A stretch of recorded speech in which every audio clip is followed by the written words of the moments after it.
Bem-vindo a mais um Magos do CX, hoje diretamente aqui da Stay, a nossa casa. O pessoal fera em podcast, vídeos e áudios, muito bom. E hoje quem vai contar um pouquinho da história que fez o nosso setor, as mágicas na verdade, é o Daniel Nuri, que ele é coordenador de WFM e CX na Serasa, atua no ramo de CS aí há mais de 20 anos e é professor de Jiu-Jitsu. Daniel, muito obrigado por ter aceitado o convite. Cara, queria que você começasse contando sua história para todo mundo te conhecer também. Boa tarde, bom dia para quem estiver vendo. Obrigado pelo convite, Matheus. Um abraço para todo mundo que estiver vendo. Entrei nessa área. Na verdade, eu comecei a trabalhar com 12 anos, né?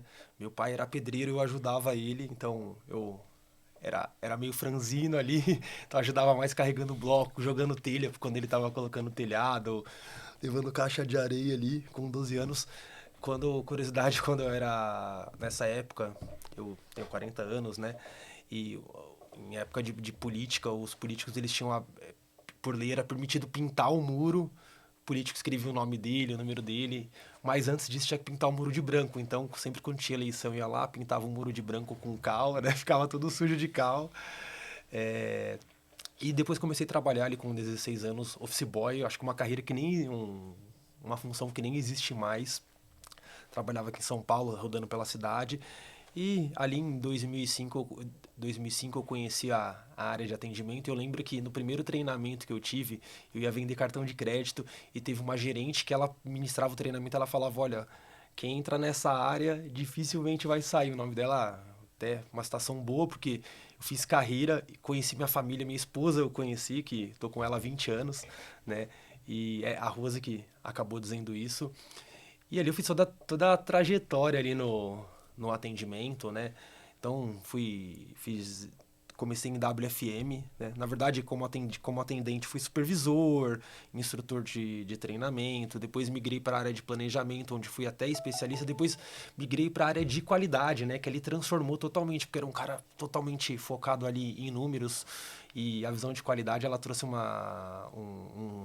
enriquecimento, assim, 360 para mim do business que eu não tinha, porque para mim era um ou era zero, né? Era muito binário. Então, e de alguns anos para cá que eu passei a trabalhar na Serasa, onde eu imergi ali de fato ali na experiência do cliente, na experiência do consumidor, né?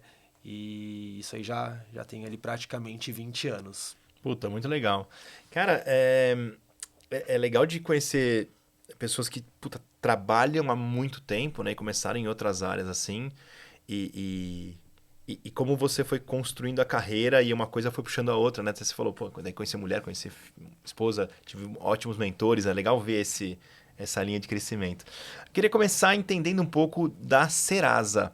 Muita gente conhece, aliás, acho que todo mundo conhece a Serasa, o nome, mas quando eu descobri o que a Serasa fazia, o mais completo, assim, nem sei se eu tenho tudo ainda, você fala, caramba, eu achei que era só um negócio que você colocava ali o nomezinho da pessoa que não te paga alguma coisa. Então, eu acho legal contar um pouco mais da Serasa, como é que ela se divide, quais são as áreas, para todo mundo já saber.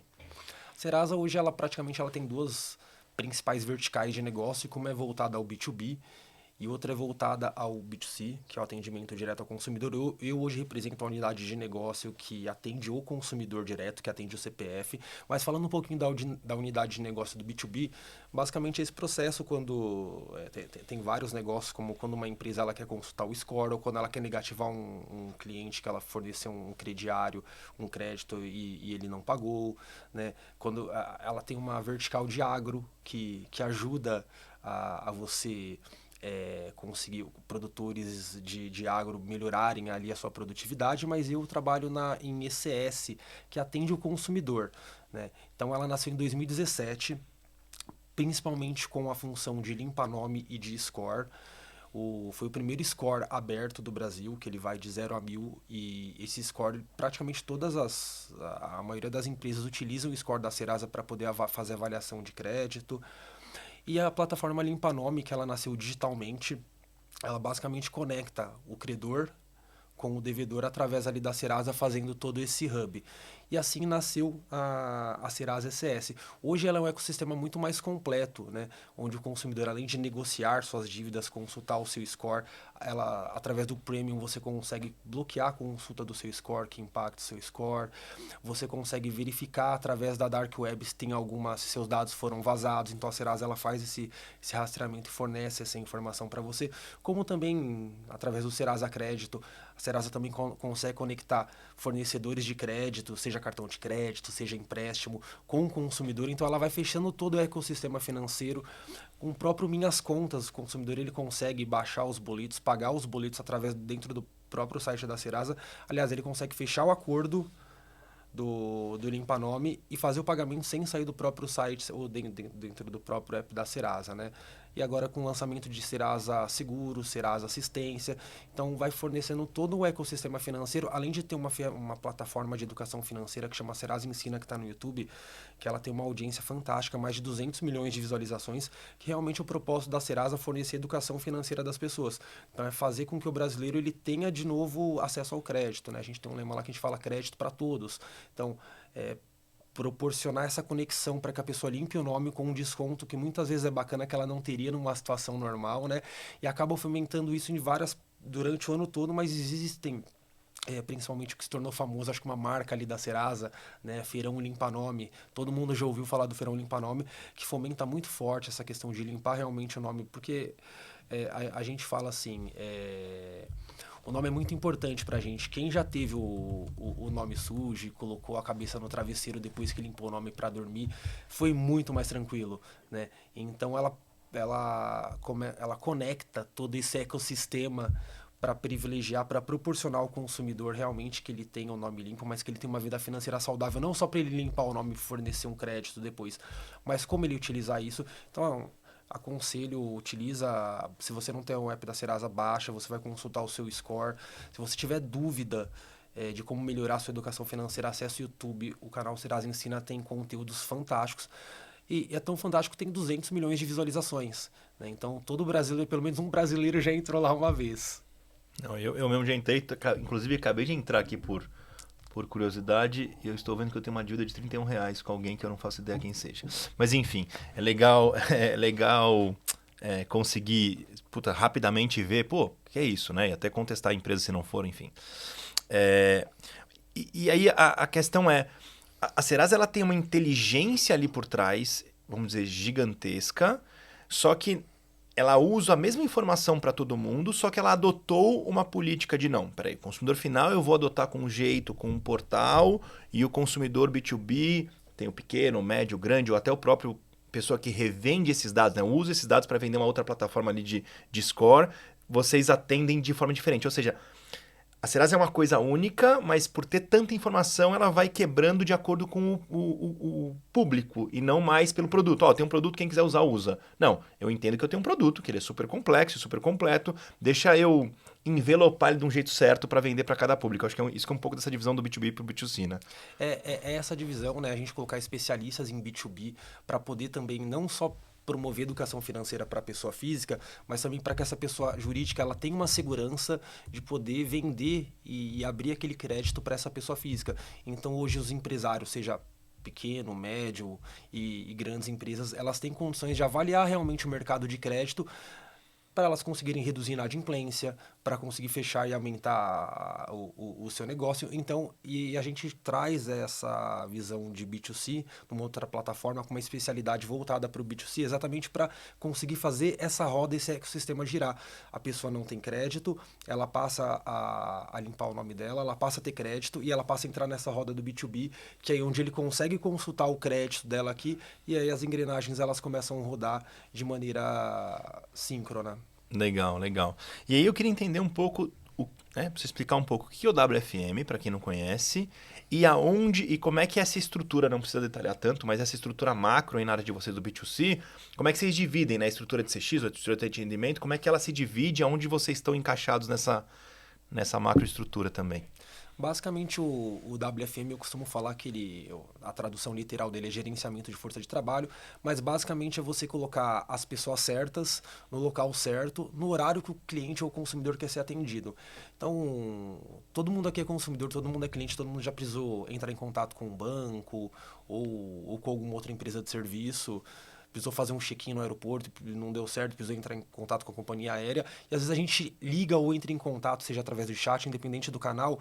Às vezes a gente fica numa fila de espera, ou às vezes a gente não consegue ser atendido e a gente abandona, a gente desiste porque a gente por falta de paciência e porque demorou bastante mesmo. Qual o propósito da WFM? É conseguir olhar o histórico e conseguir dar uma previsibilidade de quantos clientes vão entrar em contato, qual horário e quais dias eles vão entrar em contato, e através disso você dimensionar uma força de trabalho para atender esse cliente, esse consumidor, na hora que ele quer ser atendido, na hora que ele precisa ser atendido, evitando fila, evitando abandono e, consequentemente, favorecendo muito a experiência dele, porque, ponto, eu costumo falar, né? Quando eu falo, as pessoas ficam chocadas. Ninguém quer falar com atendimento humano. A gente não quer. A gente não quer ter problema, mas quando a gente precisa, a gente quer ligar ou a gente quer pegar o chat, o WhatsApp, falar com atendimento humano rápido, né? Porque a rotina hoje, a nossa vida ela é muito agitada, muito rápida, e o WFM ele vem com esse propósito, realmente você colocar a quantidade de pessoas certas, no local certo, no horário certo, para quando você entrar em contato, você ser atendido. É uma área de planejamento, né? É uma área de Sim, planejamento planeja todo esse de Exatamente. recursos. É engraçado que você falou que a gente, de fato, ninguém quer ter problema. Ninguém quer ter, para entrar em contato com a empresa tem que ter problema.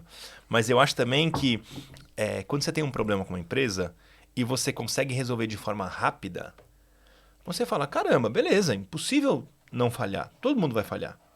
Mas pelo menos quando essa empresa falha, ela me atende bem. Sim. Então vale a pena eu continuar com ela. Isso que as pessoas esquecem, né?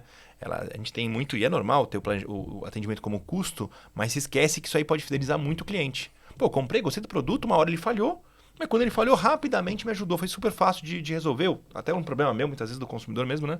Falta de atendimento.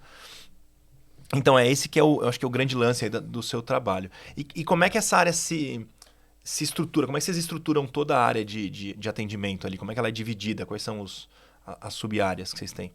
Hoje a gente tem divisão de operação de atendimento, a gente tem uma empresa terceirizada de atendimento e dentro dessa divisão a gente tem canais digitais que são offline, que são através de abertura de tickets na central de ajuda ou abertura de reclamações consumidor.gov ou Reclame Aqui e lojas de atendimento e canais que são síncronos digitais, como por exemplo o chatbot que tem dentro da central de ajuda, que tem um direcionamento para o humano e eu consigo falar em tempo real com o consumidor através desse chat. E canais que são online, que são através de voz, que é o 0800 do Premium, cadastro positivo, e o 3003 que atende o consumidor ali da Serasa. A gente tem essa divisão dentro de atendimento, além de todas as áreas que suportam isso. Então, a área de melhoria contínua, área de monitoria de qualidade, de treinamento e a área de planejamento BI e um suporte N2 quando alguma coisa foge do escopo do atendimento N1, a gente escalona ali para o N2. A divisão macro ela é nesse formato. E você trouxe um negócio bem legal um pouco antes ali falando sobre o consumidor não quer ser atendido, mas é memorável quando a gente precisa e a gente consegue com velocidade, porque tira aquela agonia. E é muito legal isso de satisfazer o consumidor nessa velocidade que ele precisa.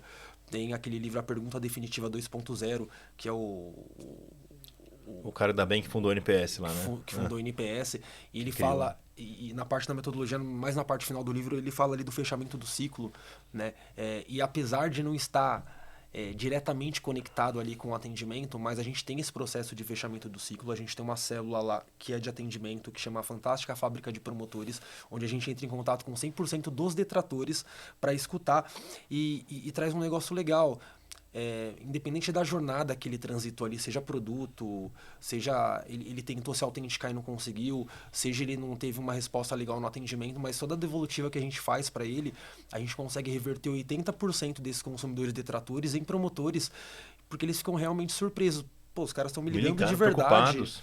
Né? Então conecta estritamente mesmo uma outra metodologia que não está ligado diretamente a atendimento, tá? Em parte do atendimento ali do detrator, mas eles dão esse feedback fantástico. Mais de 80% dos consumidores falavam, cara, era nota 0. E quando a gente fala detrator, não é de 0 a 6, mas majoritariamente ali é 0, né? Ninguém fica escolhendo muito, né? 10 ou 0. É 10 Ninguém ou fica... 0.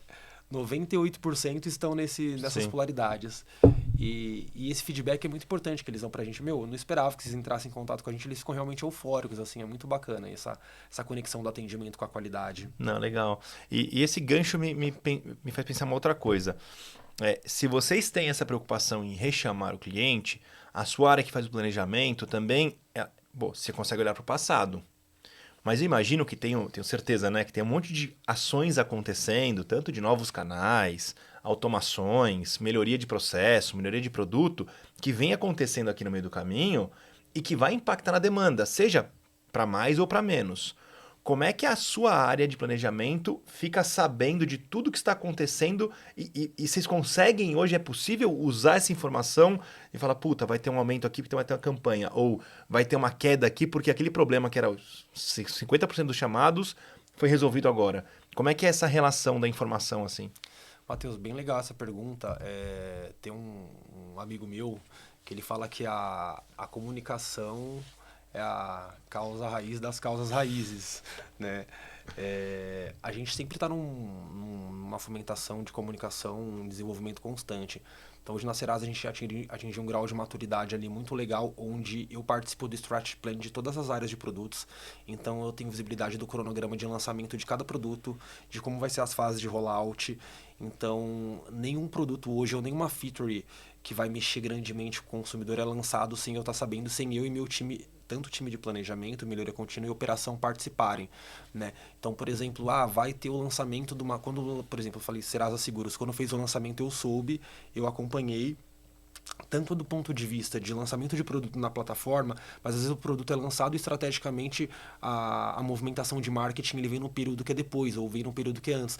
Então eu tenho visibilidade de tudo isso e eu consigo escalar ou deixar uma operação, um plano de ação prévio para conseguir fazer ou contingência ou essa escalabilidade. Então hoje a gente está numa maturidade muito legal nesse nível que é natural que tem comportamentos que às vezes fogem e que não estavam previstos, que às vezes nunca consegue. Que são aqueles fatores externos, Uhum. né? E às vezes por mais que tenham fatores internos, mas é importante a gente sempre ter as pessoas multidisciplinares para a gente conseguir fazer a movimentação de um canal ou para o outro, ou dar uma orientação, uma resposta mais rápida para o consumidor. Não, tem coisa que você lança uma campanha, cara, vai estourar, vai bombar, ninguém. Coloca... E tem coisa que você fala, não, fizemos uma besteirinha aqui, ó, fizemos um post no Instagram, sei lá, e de repente o negócio, ninguém nem deu muita bola. Isso não tem como controlar, eu concordo com você. E aí, olhando um pouco para CX, né? Vou te dar o meu entendimento de CX. Eu acho que CX é uma área de melhoria contínua que usa insumo do que o cliente está agindo ou falando e traduz esses insights aqui para as áreas internas para elas poderem ter a chance de melhorar algum processo, algum produto. Assim, o meu entendimento de CX é isso. Dado isso, e aí você fala dessas reuniões já quando vão lançar os produtos, como é que é o envolvimento, então, das outras áreas nesse processo? Entendi que vocês têm a reunião para se alinhar, mas e para resolver problema, e para sugerir melhoria, e para participar de projetos, como é que funciona esse outro pedaço aqui? Hoje a gente está num nível de maturidade que a gente participa de algumas fases de pré-lançamento, no sentido de, por exemplo, a gente vai lançar um produto. E aí a área de atendimento entra com todas as dúvidas do ponto de vista ali do consumidor, como isso vai impactar o consumidor. Então, o consumidor vai ter, por exemplo, se ele quiser comprar, se ele quiser cancelar, se ele quiser falar com atendimento, se ele quiser consultar. Então a gente entra previamente fazendo uma leitura de tudo aquilo que o consumidor, tudo aquilo que poderia gerar dor para o consumidor. Então a gente faz isso de uma maneira colegiada, a gente tem um time específico de melhoria contínua, mas o time de operação entra com toda a expertise, porque no final do dia ali no atendimento, quem ouve as dores do consumidor é a operação. Então a gente consegue trazer esse colegiado com um time de treinamento, time de monitoria da qualidade, então a gente faz uma série de provocações para produtos e produtos vai se adaptando para que quando tenha o lançamento a gente consiga já atender o consumidor. E daquilo que a gente não consegue atender o consumidor, a gente já tem um processo normalmente definido para subir para N2, para fazer conexão ali com produtos, né? Então hoje a gente está num nível de maturidade bem legal nesse de pré-lançamento e construção e desenvolvimento. A gente lançou agora, por exemplo, uma parceria com Vale Bônus, onde através ali da Serasa você vai conseguir gerar bônus. E esses bônus você vai conseguir trocar, por exemplo, por... É como se fosse um cashback, não é bem um cashback, mas vai te levar para uma plataforma que chama Vale Bônus e se você, por exemplo, fechar negociações no Limpa Nome, adquirir o Serasa Premium, esses bônus você vai conseguir te ajudar a subsidiar a compra de produtos ou serviços dentro dessa plataforma que é o Marketplace. Então, todo lançamento... Que aí envolve lá o seguro que você falou ou não? Você comentou que tinha lá o seguro lá na Serasa. Isso está vinculado com o Vale Bônus? Ele vincula nesses produtos ou não? São produtos mais do Limpa Nome? Produto Limpa Nome Premium, mas é totalmente flexível para a gente envolver qualquer depois um dos produtos. abraçar o ecossistema. Isso. Legal. Então a gente vai pilotando, vai monitorando ali, mas o fato é, desde a construção dessa plataforma, né, que hoje você não vai ter uma fricção, nenhuma quebra de jornada, você vai conseguir operar dentro da plataforma da Serasa e conectar a próprio parceiro Vale Bônus ali. A gente participou de toda a construção, obviamente que não de parte tech, de desenvolvimento, mas a parte de negócios ali, o que o consumidor, se ele quiser fazer isso, se ele quiser fazer aquilo, se ele precisar entrar em contato com o atendimento, a gente pegou o benchmark dessa Vale Bônus com outras grandes empresas que os consumidores trazem, quais são as tabulações, como são as chamadas.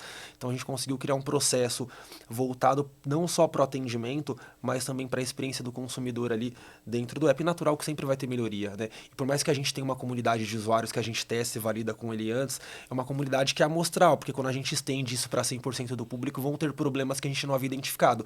E aí que entra o nosso processo de melhoria contínua, que a gente tem processo de monitorar todos os lançamentos, né? Então a gente tem um processinho lá que a gente escuta a URA, a gente testa o aplicativo. Dentro do processo a gente tem dois, e eu acho muito, esse negócio do CX que você falou é muito legal, eu acho que funciona muito mais, torna muito mais rico com rituais, né?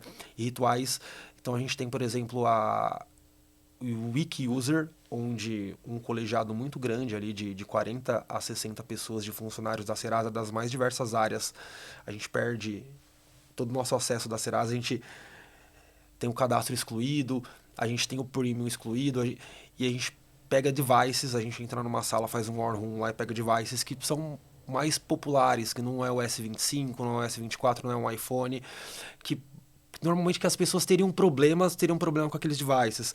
Então a gente faz o processo de descadastrar, de recuperar a senha, alteração de cadastro, de fechar acordo do limpa-nome, de fazer acordo, e ali a gente vai identificando. E o objetivo não é identificar só bug. Naturalmente a gente pode encontrar algum bug, algum looping, algum beco sem saída, alguma fricção, algum atrito ali, mas também de trazer melhoria. Por que esse botão aqui ele não está tão claro do ponto de vista do Daniel? E a gente vai provocando essas melhorias. Além disso, a gente tem um outro case que a gente chama WikiCare.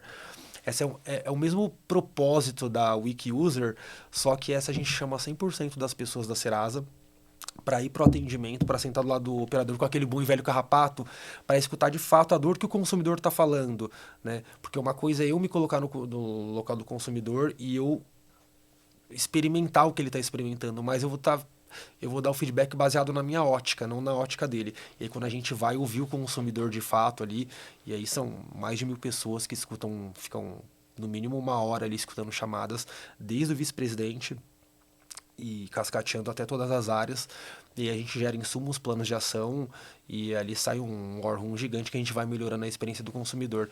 E esse negócio de melhoria contínua é o que o próprio nome diz, né? O que eu fiz agora, daqui a um mês já não é mais suficiente, porque a tecnologia desenvolve, as pessoas desenvolvem, as gerações chegam com formatações diferentes, mentais ali, e a gente continuamente vai se adaptando a isso. Cara, assim, ó, quando alguém olha de fora, ou quando alguém talvez seja um pouco mais júnior, e eu me coloco nesse lugar, tá? Ai, comunicação, que preocupação besta.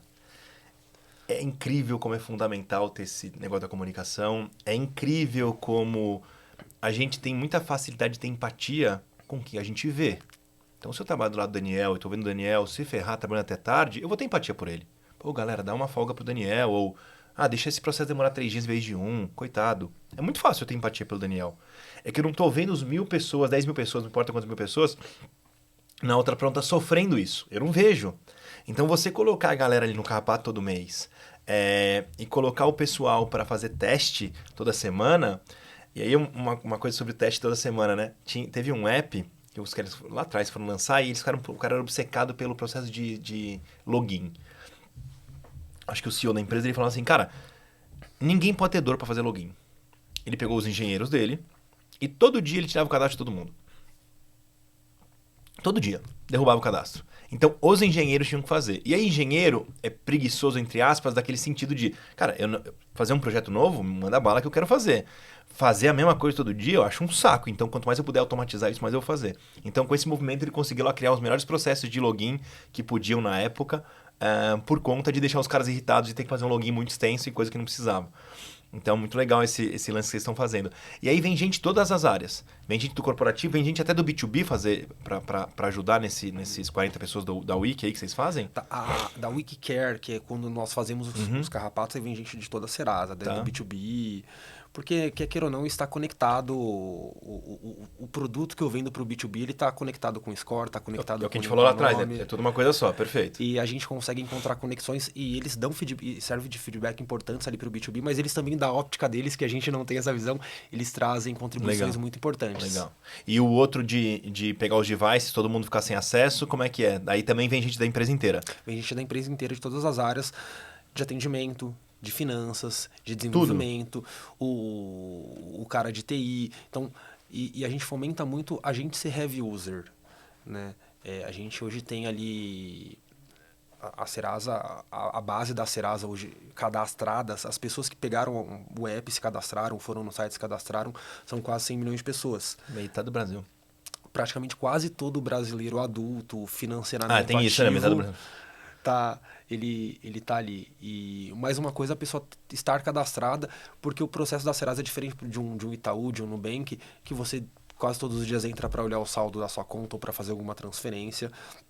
A Serasa ela aumenta o número de usuários únicos dela com esse ecossistema de pagamento de conta, de você poder parcelar no Limpa Nome e pagar a conta ali e se tornar também um hub de pagamento, né? Mas a gente fomenta que os funcionários da Serasa usem o app, sejam heavy users, e a gente até acompanha esses números. Olha, tem tantos por cento que acessaram esse mês, essa semana, exatamente para a gente conseguir identificar pontos ali.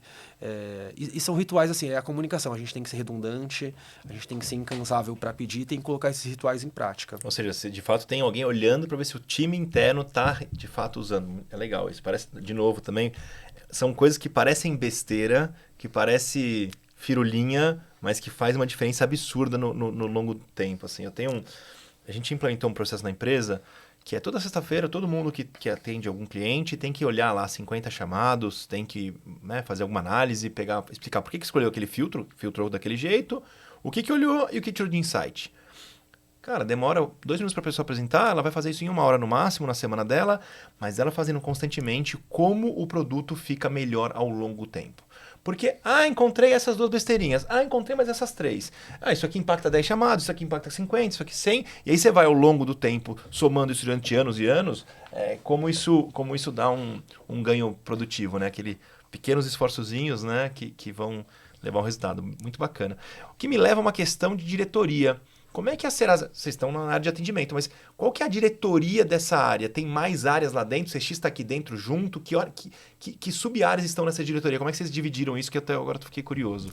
Dentro de CS, onde nós estamos, que é o atendimento do consumidor, a gente tem uma vice-presidência e tem... Que ela é de CS ou não? É de CS. Não é de cliente, é de CS? É de CS, ela só atende consumidor, pessoa física. Então, todo esse ecossistema que eu falei de Limpa Nome, Serasa Crédito, Serasa Premium... É o B2C. Tem uma vice-presidência só para isso. E ali, cascateado, a gente tem uma diretoria de experiência do usuário, que ali envolve tudo aquilo que tem ponto de contato com o consumidor. Tá bom. Né? Então, as áreas de desenvolvimento de design thinking, de UX. atendimento e UX, Perfeito. estão todos conectados ali. Naturalmente que tem muitas intersecções, por exemplo, com diretoria de dados. Então, a gente tá trabalhando muito...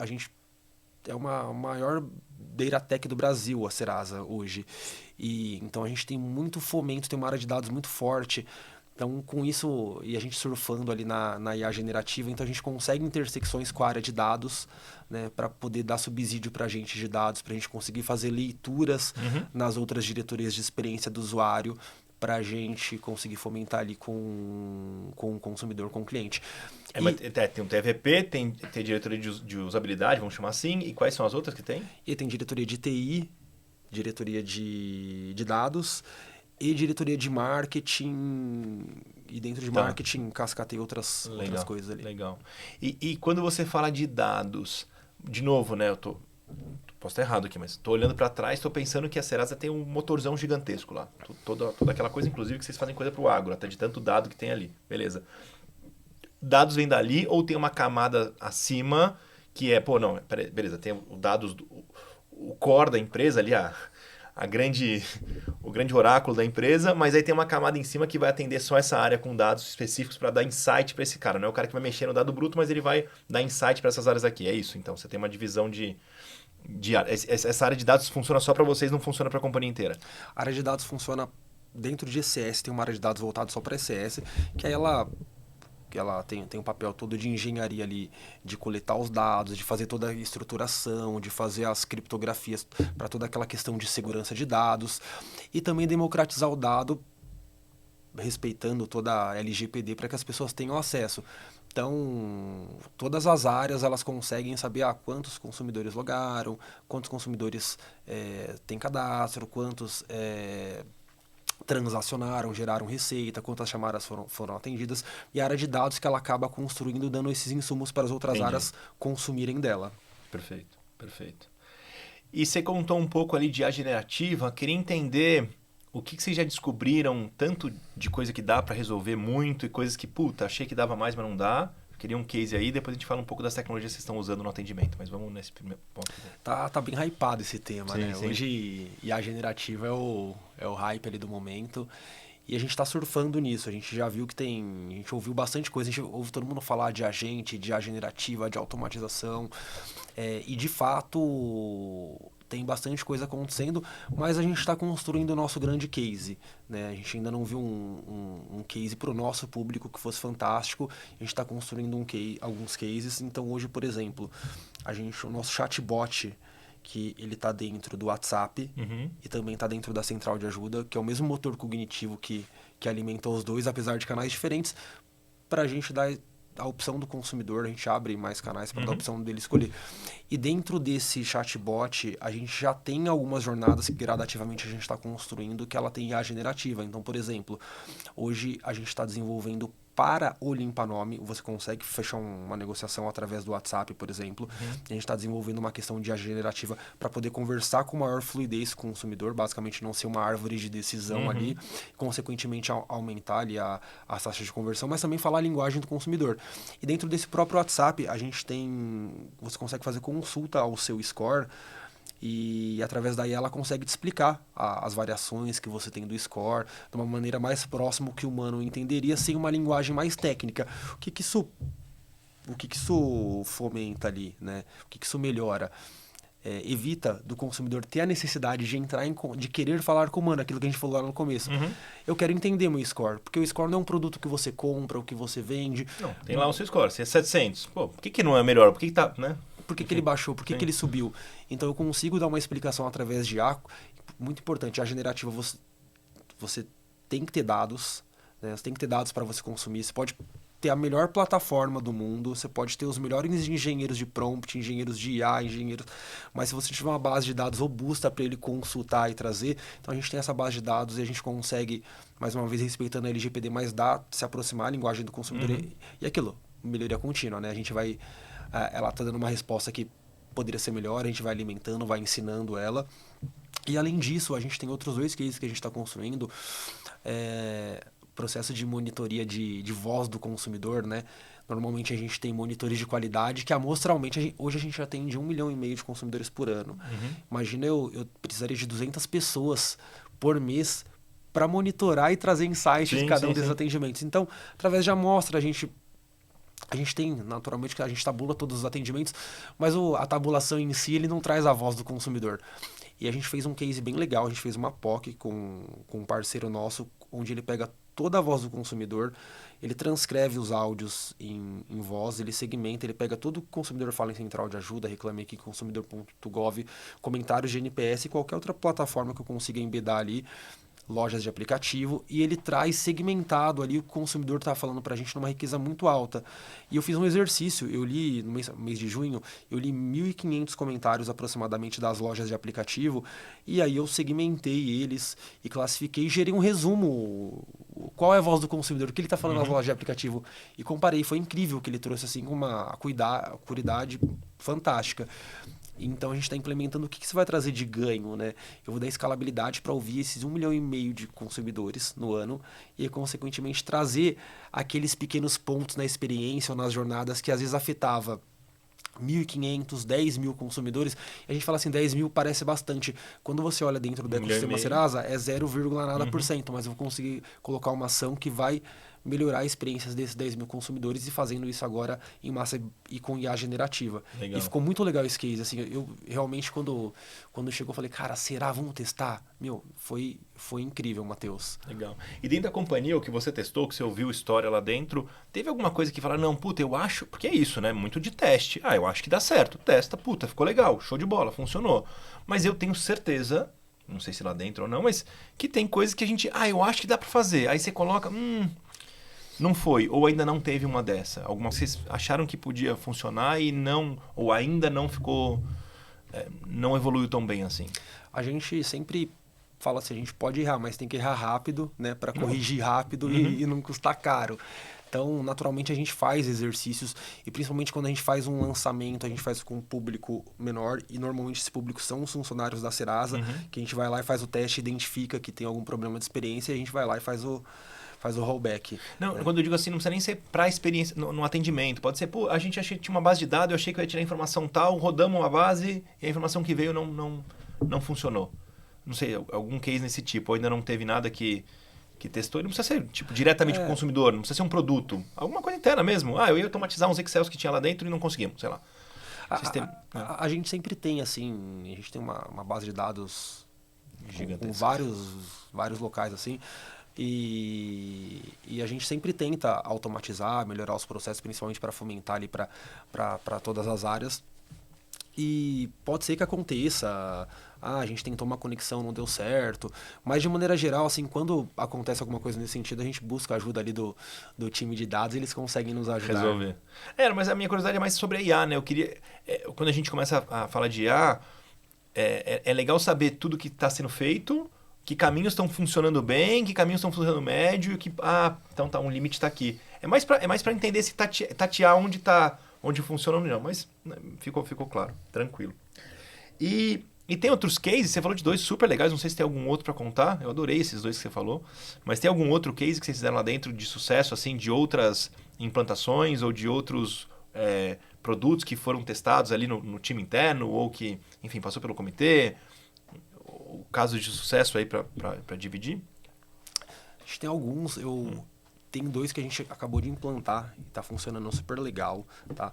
O primeiro é a gente, dentro da plataforma de atendimento, a gente colocou IA generativa, onde ela facilita o agente de atendimento humano prestar um atendimento de qualidade melhor. Então, ela escuta a voz do consumidor nos canais digitais, então ele vai pegar o que você leu, vai interpretar, vai consultar na nossa base de dados e aí ela vai trazer uma sugestão de resposta. O operador, ele passa a ser um curador.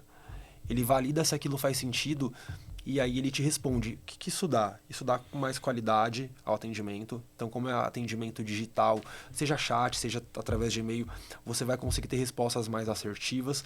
É legal que não é aquelas respostas totalmente corporativas, é uma resposta, a IA, ela interpreta, ela tenta adaptar a linguagem que o consumidor trouxe, ela tenta devolver, mas o operador ele tem autonomia também. Se ele quiser responder com o conhecimento e a expertise dele, ele consegue melhorar o texto com a IA e a IA dá algumas sugestões. Isso reduz o tempo de atendimento, porque ele não tem que ficar consultando, o operador não tem que parar para consultar as bases de conhecimento.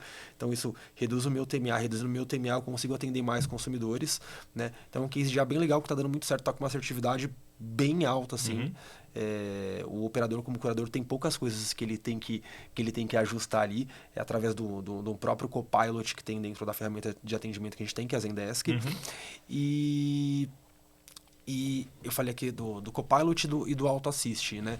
E além disso, esse processo que eu falei que chama Fantástica a Fábrica de Promotores, esse projeto para a gente entrar em contato com os consumidores detratores, assim, é fantástico, porque realmente a gente surpreende o consumidor e o propósito, eu acho que de surpreender ele é só o resultado, né? Mas de fato, o interesse genuíno é escutar qual que é a dor do Matheus.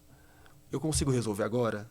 Se eu consigo resolver agora, eu vou resolver agora. Então, são pessoas que entram em contato que têm o máximo de escopo de sistêmico possível, o máximo de autonomia possível. Do que eu não consigo, eu escalono e a gente tem um compromisso e a gente dá a devolutiva para o Matheus, independente Se vai qual seja resolver a ou não. resposta. Mas o Matheus aí ele tem uma devolutiva. Essa área é muito grande? Perto do todo? Não, ela não é muito grande. Hoje a gente tem por volta de 5 pessoas nessa área. Pô, não é para o tamanho de vocês, não é um mega esforço. Interessante, interessante. E as informações que vêm daqui, elas têm um valor maior, tem uma riqueza de informação maior. Porque assim, você já foi atendido, você já falou comigo, você teve um problema e reclamou. Aí eu ligo para entender a sua reclamação. Então, além de eu entender o problema que você está sofrendo, o porquê não foi resolvido, eu entendo até eventualmente algum insight seu. Existe algum aproveitamento diferente da informação que vem dali ou é só mais uma fonte de informação como todas as outras para se juntar no todo para tomar as decisões da melhoria contínua? Não, a gente consegue realmente retroalimentar, principalmente quando é relacionado ao atendimento que o primeiro nível não conseguiu executar como deveria, Uhum. a gente primeiro procura solucionar o que o consumidor pediu, mas sem deixar de dar o feedback para quem precisa, para melhorar, se a gente precisa aplicar um treinamento, enfim, mas a gente busca sempre retroalimentar. Ah, legal, legal. Uma dúvida aqui totalmente off-topic, né? Pensando em agora você como uma pessoa fora e dentro da empresa. O jiu-jitsu, como é que ele começou na sua vida? E daí eu queria entender o que você acha óbvio, além de saber lutar jiu-jitsu, o que isso te gera no dia a dia da empresa? O que isso melhora em você como profissional no dia a dia da empresa? O jiu-jitsu ele tá conectado na minha vida de uma maneira muito intensa, assim, muito forte, né? Eu comecei a fazer em 2014, então Mais de 10 anos já. tem 11 anos agora praticando jiu-jitsu e ele me ensinou assim, primeiro do ponto de vista totalmente pessoal, porque você apanha muito, você sofre muito quando você acha que... E aí tem as graduações, as faixas, faixa branca, faixa azul, roxa, marrom e preta, e às vezes você acha que você tá melhor, vem uma outra pessoa que você olha que a faixa dela é inferior à sua, ela vai lá e te amassa. Então ela te ajuda a engolir teu ego, que ajuda muito no corporativo. Ela te ajuda a respirar, você tá tomando pressão muito forte, a pessoa te amassando. Então, naquele momento de pressão, o que eu posso fazer? Como que eu posso sair daqui? E eu não quero desistir. E em algum momento também você vê que não tem problema, que você vai ser muito dolorido, então você vai desistir. E por mais que seja uma pessoa que esteja menos graduada que você, né? Você aprende a contribuir e ensinar outras pessoas, porque você sempre é fomentado e ensinado ali, ajuda o seu colega, o mais graduado treina com o menos graduado. Então, gradativamente, você vai criando aquela conexão, mas aquela mentalidade de ajudar o seu colega de trabalho e principalmente a liderança. Depois que eu me tornei professor, naturalmente que eu já trabalhava com liderança no mundo corporativo, isso me ajuda bastante a forma de comunicar, a forma de incentivar as pessoas, né? Mas também o jiu-jitsu ele traz para mim que minha comunicação tem que ser adequada também ao mundo corporativo, né? E eu ensino muito ali para as pessoas, isso me ajuda muito no trabalho na questão de resiliência com as pessoas, de falar, ó, o mundo ele é difícil mesmo e a gente precisa, o que a gente vai fazer, como que a gente vai melhorar isso? Essa é a minha dificuldade, então eu tenho uma dificuldade no jiu-jitsu de fazer isso, então vamos treinar, vamos treinar, vamos treinar. E é o que a gente traz. Ah, eu não consigo executar isso no trabalho. Por quê? Então, vamos ler um canal junto aqui, vamos ler esse livro, vamos fazer um case e vamos esforçar nisso até a gente ficar bom. Então ele conecta, ele consegue equilibrar a minha vida profissional, então eu aprendo muito como profissional sendo professor de jiu-jitsu e sou um professor de jiu-jitsu melhor por conta do mundo corporativo. Puta, legal, cara. Que também, de novo, parece que não tem tanta conexão às vezes, mas é incrível como uma relação de duas pessoas, ela começa de uma maneira meio impessoal, vou dizer assim, a gente acabou de se conhecer agora, a gente não tem muito relacionamento, não aconteceu nada. Mas a hora que a gente passa por um problema juntos e que as coisas são colocadas à prova, ou seja, ali na hora da luta, né, aquela coisa de apertar e não sei o quê, eu acho que você consegue tirar duas coisas dali. Ou a relação vai para por água abaixo mesmo, ou quando você tem um problema grande e as pessoas se ajudam mais do que elas esperavam, eu acho que aquilo aumenta muito o patamar do relacionamento vai para outro patamar, né? Então, eu acho que também tem esse lado do jiu-jitsu que você falou. Você tem aquele lado de ajudar, de estar junto, e na hora da luta mesmo que você... Na hora da dor, aí que você se abre. Um se abre com o outro, eles têm que confiar que o cara não vai quebrar seu braço, não vai fazer nenhuma coisa. Então, acho que isso vai te dando também criando confiança no outro. Acho que ajuda demais em tudo que você comentou aqui, inclusive na comunicação, como você falou. Bacana. E agora, voltando totalmente para o outro assunto, né? Quando você falou dos canais, você falou que tem o canal telefônico. Vocês já adotaram alguma coisa de voz pura? Tá na DTMF? Como é que tá essa coisa da URA de vocês? Como é que vocês estão lidando com ela? Ou quais são os próximos passos? Se você puder contar. Eu sei que tem coisa que não pode ser falada, mas fica à vontade aí em relação a esse processo de construção e otimização da URA de vocês. A gente tem uma URA hoje que ela tem cerca de 1 ano e meio que a gente implantou ela. A gente tinha uma outra URA que ela tinha mais DTMF, menos serviços. Tá bom. Hoje a gente consegue uma URA mais digitalizada, ela está em cloud, então a gente consegue fornecer algum serviço. Então hoje você consegue escutar sua oferta do Limpanome, você consegue negociar através da URA, como você consegue também ouvir o seu score e várias outras coisas que o operador te falaria, que eu consigo te falar através da URA. Qual que é a diferença ali, principalmente da URA? Quando a gente começa a analisar as pessoas que são 100 milhões de pessoas, né? Então a gente tem perfis de 18 a 30, de 30 a 45, de maior que 45. Então cada pessoa está habituada a um tipo de canal. Eu brinco com as pessoas, por que as pessoas ligam aqui no canal de atendimento? Olha, a maioria dessas pessoas, eu penso no meu pai, quando ele começou lá atrás, a principal comunicação que ele tinha era o orelhão, era o telefone e era a carta escrita, né? Então, a comunicação que ele está habituado a falar com as pessoas é o telefone. Então, para ele, é o que ele sente à vontade. Então, a gente é redundante nos canais. Você consegue negociar o Limpanome no WhatsApp, no app, no site, na URA? Sim. E se quiser com o humano também. Então, a gente fez grande trabalho na URA. Hoje a gente tem uma taxa de retenção bem interessante, um volume de pessoas que consultam score, que negociam, ou que escutam uma orientação e tá ok para eles, né? Mas a URA também é um processo de melhoria contínua que a gente tem que sempre melhorar, sempre movimentar ali os menus para aquele consumidor, para a usabilidade. Se antes ele procurava mais a opção A, agora ele procura mais a opção B, a gente movimenta, então a gente troca a opção. Agora essa é a primeira opção. Entendi. Né? E a gente, assim, tem um trabalho de melhoria contínua muito forte. A gente está num outro desenvolvimento agora ali, surfando ali na onda da IA, onde eu quero dar escalabilidade totalmente humanizado para falar com mais consumidores. Né? E falando legal do atendimento humano ali, a gente tem o Feirão Limpanome, que habitualmente ele acontece em março. Ele é uma vez por ano que acontece? 2 vezes por ano. Tá. No mês de março e no mês de novembro. O que acontece no feirão? Feirão Limpanome, hoje a Serasa ela tem mais de 1.600 parceiros, que são credores de dívidas e fornecem... As telcos, os bancos... Exatamente, tá. Lojas de departamento. Tá bom. E aí, no feirão, elas já têm ofertas que elas fazem para esses devedores dela. Só que no Feirão Limpanome, elas promovem um desconto... às vezes maior. É a Black Friday da dívida. É a Black Friday da dívida. E tá. Curiosamente, dentro próximo do período ali da Black Friday, né? Ela acontece em novembro a dezembro. E a gente identificou, e aí conectando ali com a URA, tinha um grande público que preferia fechar a negociação falando com uma pessoa humana. E até então era totalmente digitalizado. Aliás, qualquer pessoa consegue ir numa agência dos Correios e checar suas ofertas, fazer sua negociação tá lá. Bom. Mas muitas pessoas elas queriam falar com o humano por telefone, né? E a gente fez uma melhoria na URA. Matheus, a gente consegue consultar que o Matheus tem uma oferta. Matheus, você tem uma oferta, você quer negociar? Quero.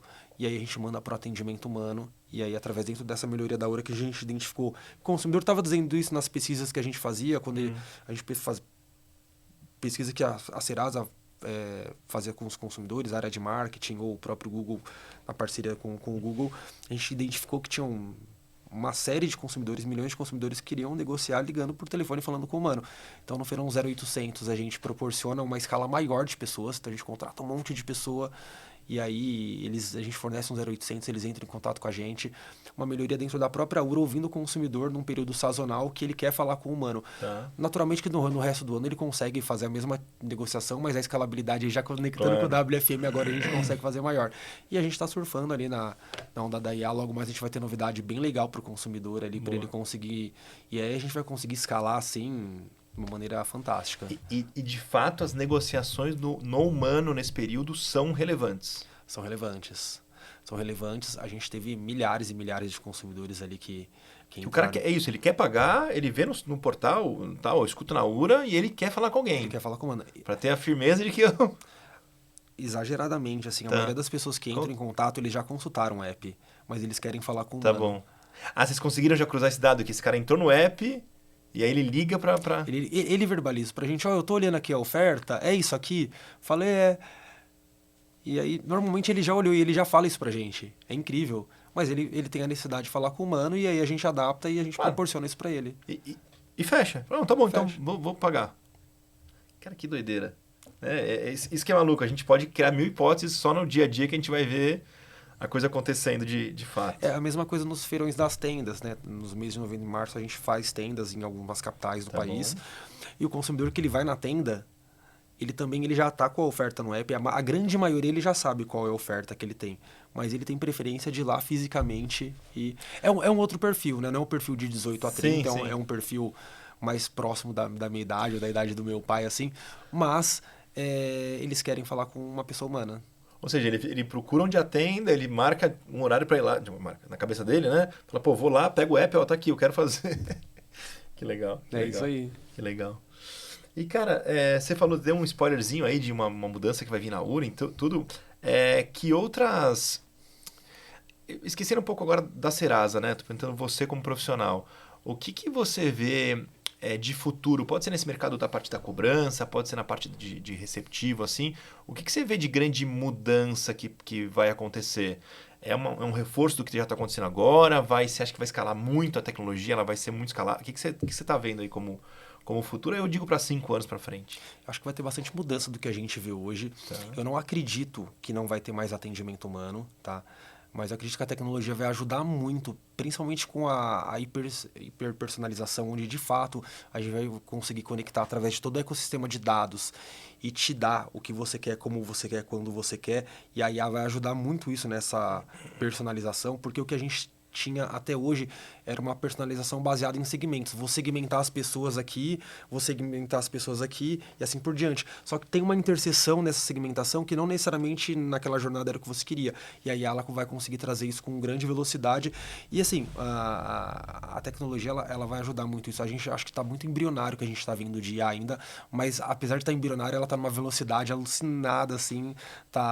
O que ela já acelerou da última Conarec para essa é muita coisa, né? Era um agentezinho ali, agora o ChatGPT revolucionou ali, agora o IA é o hype do momento, então eu acho que vai mudar bastante. Essa da hiperpersonalização, de dar um atendimento para mim. Qual a minha situação, quantos anos eu tenho, quanto que eu devo isso, eu não devo aquilo, faço assim, ajo assim, eu vou oferecer isso aqui para mim. Porque eu tenho essa característica específica minha. Exatamente. Legal. Eu acho que isso vai mudar muito. O autoatendimento, o autosserviço de fato, ele vai começar a ganhar qualidade e escalabilidade, né? Imagino que daqui a uns 5 anos você vai falar muito mais com agentes de IA do que com agentes humanos. Naturalmente vão existir os agentes humanos, porque eu acho que eles não serão substituídos, mas a escalabilidade daquele público dos mais diversos segmentos que não entram em contato porque tem muitas dores, frustrações, eu entro em contato, não consigo falar, não sei o que lá, deixa pra lá e deixa na gaveta, isso vai começar a mudar, porque vai ter escalabilidade e autosserviço com qualidade. Muito legal, cara, muito legal. Daniel, muito obrigado, foi incrível, adorei aí toda a experiência que você tem na área, como você conecta as coisas da vida pessoal no jiu-jitsu com a empresa e como isso, de fato, faz diferença ali. E muito bom também os detalhes que você trouxe, que parecem detalhes, mas que... detalhes implementados da forma certa, com consistência, todo mundo realizando na empresa, como isso muda o jogo da empresa. Muito bom, cara. Obrigado, viu? Matheus, obrigado pela oportunidade. Espero ter contribuído aí. Fico feliz de estar aqui. Muito, muito. Show. Obrigado.